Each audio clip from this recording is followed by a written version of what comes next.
मेरा नाम संजय है। मेरी शादी को अभी 4 महीने ही हुए हैं। मेरी पत्नी स्वाति बहुत सुंदर है। आमतौर पर जैसा लड़कियों का स्वभाव होता है, स्वाति बिल्कुल उसके विपरीत है। मेरी पत्नी बहुत कम बोलती है, उसका स्वभाव ही कुछ ऐसा है।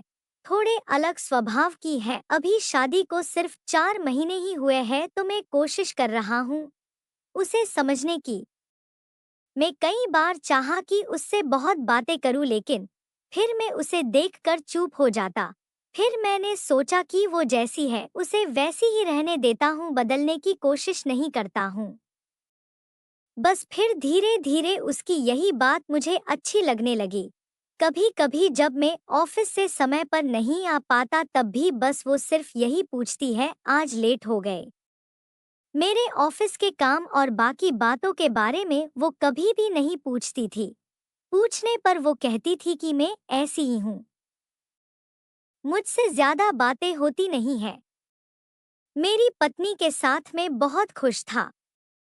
हमारी जिंदगी अच्छे से चल रही थी। लेकिन फिर कुछ ऐसा हुआ कि जिसने मेरी जिंदगी में हलचल मचा दी। आस पड़ोस में रहने वाले लोगों को उनके घर से ज्यादा पड़ोसी के घर में क्या हो रहा है, इसकी चिंता रहती है। मेरे पड़ोस में भी मेरा एक दोस्त रहता है, लेकिन वो मेरे साथ काम नहीं करता, क्योंकि मेरी पत्नी इतना ज्यादा बात नहीं करती।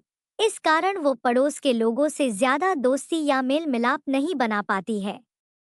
मेरे दोस्त की भी शादी हो चुकी है, वो भी वहाँ अपनी पत्नी के साथ रहता है। एक दिन सुबह जब मैं ऑफिस में जा रहा था, तब उसने मुझे रोक कर कहा, और संजय क्या हाल है? थोड़ी बहुत बात करने के बाद वो बोला कि आजकल तेरे घर बहुत सामान आ रहा है, रोज एक डिलीवरी बॉय आता है।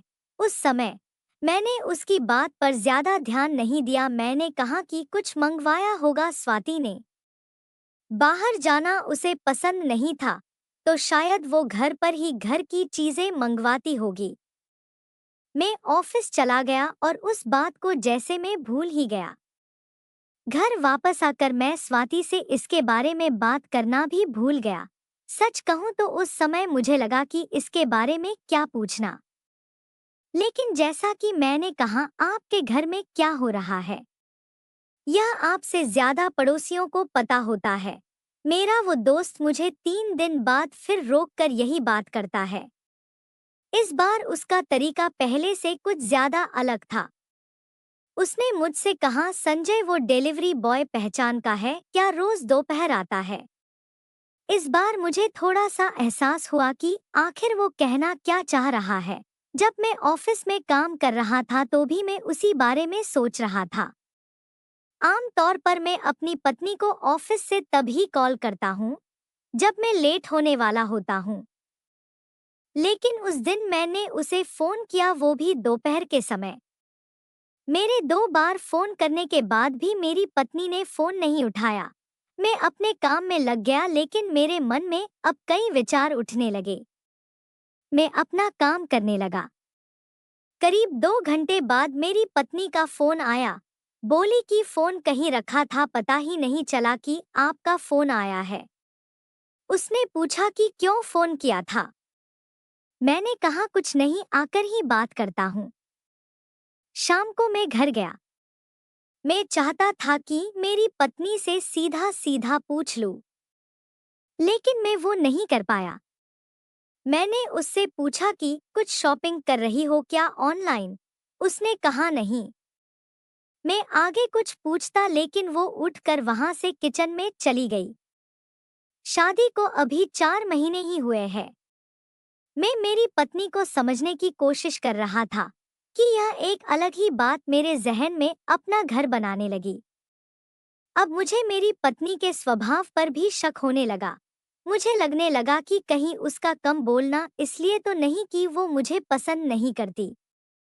शादी अरेंज मैरिज थी, कहीं ऐसा तो नहीं कि वो मुझसे शादी ही नहीं करना चाहती थी। जो बातें उसकी मुझे अच्छी लगती, उन्हीं बातों के लिए अब मेरे मन में सवाल उठने लगे। यह सवाल मेरे ही नहीं, बल्कि आस पड़ोस के लोगों के मन में भी होंगे। मेरा अब ऑफिस के काम में मन नहीं लग रहा था। मैंने सोचा नहीं था कि मुझे ऐसा कुछ करना पड़ेगा। मैंने फैसला किया कि मैं ऑफिस से जल्दी घर जाऊंगा।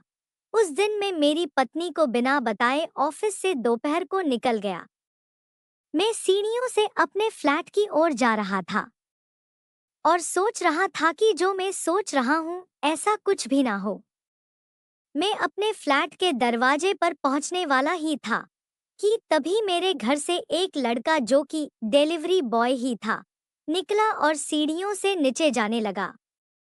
लड़का करीब 20 साल का होगा। अब मैं वही सीढ़ियों पर सोच में पड़ गया। बाकी की थोड़ी सी सीढ़ियां मुझसे चढ़ी नहीं जा रही थी।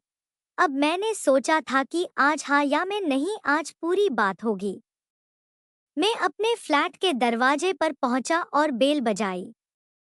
दरवाजा खुला, लेकिन दरवाजे मेरी पत्नी ने नहीं बल्कि किसी और ने खोला, वो भी करीब एक 43 साल की महिला ने। अंदर से मेरी पत्नी ने मुझे देखा और कहा कि नरे, आप आज इतनी जल्दी आ गए, आपकी तबीयत तो ठीक है? मैं अंदर आया और कहा कि नहीं ठीक है, ऐसे ही बस। मैंने मेरी पत्नी से पूछा कि यह कौन है। वो बोली कि यह सुधा दीदी है। इतना कहकर वो तो रुक गई, लेकिन फिर सुधा दीदी ने मुझे कुछ बताया। वो बोली कि मैं स्वाति के घर के पास में रहती हूँ। स्वाति मेरी शादी में छोटी सी थी, लेकिन इतने सालों बाद वही इसने मुझे पहचान लिया और मेरी मदद की है। मेरी पत्नी ने उन्हें रोकना चाहा, लेकिन वो नहीं मानी। उन्होंने कहा कि स्वाति मुझे एक दिन अचानक ही मिल गई थी। मेरा हाल उसे मैंने बताया कि मेरे पति के जाने के बाद हमारी आर्थिक हालत ठीक नहीं है। मेरा बेटा पढ़ाई में अच्छा था, लेकिन डिलीवरी बॉय का काम करने पर मजबूर हो गया है। स्वाति ने उसकी कॉलेज की फीस भरी और उसे पढ़ाती भी है। कभी कभी मैं भी आ जाती हूँ उसके साथ। सोचा था कि मैं आपसे मिलूं, लेकिन मेरा एक छोटा सा टिफिन सेंटर भी है, इसलिए घर जाकर खाना बनाना पड़ता है। आपसे मिलना नहीं हो पाया कभी। मैंने उन्हें कहा कि इसने कभी बताया नहीं ऐसा कुछ। वो बोली यह ऐसी है, इसके मुंह से कुछ निकलवाना बहुत बड़ा काम है, ज्यादा बोलती नहीं है, लेकिन इसका दिल में बहुत कुछ रहता है। मुझे जैसे अपने इस स्वभाव के कारण आप घमंडी या और आने लगी सकते हैं, लेकिन इसको थी अच्छे की जनता है, वो ही बता सकता है इसका दिल कितना साफ है। उनकी यह बात मुझे सीधे लगी। मैंने भी आखिर कुछ और ही सोचा था। उनके जाने के बाद मैंने स्वाति से बात की और कहा कि तुमने कभी बताया नहीं। वो बाली की क्या बताती, जीवन है, यह सब तो होता ही रहता है। हम क्या किसी की मदद करेंगे, सब करने वाला वो है। मेरी पत्नी को मैं समझ गया था, लेकिन अब मैं कोशिश करता हूँ उससे ज्यादा से ज्यादा बात करने की। दिन भर क्या किया यह जरूर उससे पूछता हूँ। आपको यह कहानी कैसी लगी कमेंट कर हमें जरूर बताएं। इसी तरह की अच्छी कहानियाँ आप यहाँ सुन सकते हैं, तो बने रहिए हमारे साथ और हमें प्यार और सपोर्ट दें।